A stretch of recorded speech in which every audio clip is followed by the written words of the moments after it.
પાનોલી જીઆઈડીસીમાં વરસાદી કાંસોમાં કેમિકલયુક્ત ફોર્મવાળું પાણી જોવા મળતા પ્રદૂષણ સામે ફરી સવાલો ઉઠ્યા છે। પાનોલી જીઆઈડીસીમાં વરસાદી માહોલ વચ્ચે ફરી એકવાર પ્રદૂષણનો મુદ્દો સામે આવ્યો છે। પાનોલી જીઆઈડીસીના ફાઇનલ પમ્પિંગ સ્ટેશનની પાછળના ભાગે તેમજ આગળના ભાગની વરસાદી કાંસોમાં ફોર્મયુક્ત અને કેમિકલયુક્ત પાણી જોવા મળ્યું હતું। વરસાદના દિવસો હોવા છતાં જીઆઈડીસીના કેટલાક વિસ્તારોમાં વરસાદી કાંસોમાં કેમિકલયુક્ત પાણી ફેલાવ્યું જોવા મળતા અનેક સવાલો ઊભા થયા છે। ખાસ કરીને ફાઇનલ પમ્પિંગ સ્ટેશનની પાછળના ભાગે મોટી માત્રામાં કેમિકલયુક્ત પાણી ફેલાવ્યું હોવાનું સામે આવ્યું છે।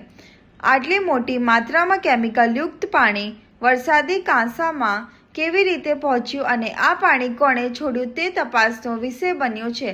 અગાઉ પણ અંકલેશ્વર વિસ્તારમાં પ્રદૂષણ ફેલાવતા કેટલાક ઉદ્યોગોને ક્લોઝર નોટિસ આપવામાં આવી હતી। તેમ છતાં પાનોલી જીઆઈડીસીમાં ફરી એકવાર પ્રદૂષણનો મુદ્દો સામે આવતા તંત્રની કામગીરી સામે પણ સવાલો ઉઠી રહ્યા છે।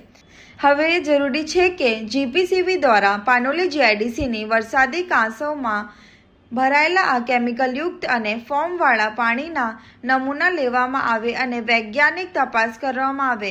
જો કોઈ ઉદ્યોગ દ્વારા પ્રદૂષિત પાણી છોડવામાં આવ્યું હોવાનો બહાર આવે તો જવાબદાર કંપની સામે કાયદેસરની અને કડક કાર્યવાહી કરવામાં આવે તેવી માંગ ઉઠી રહી છે।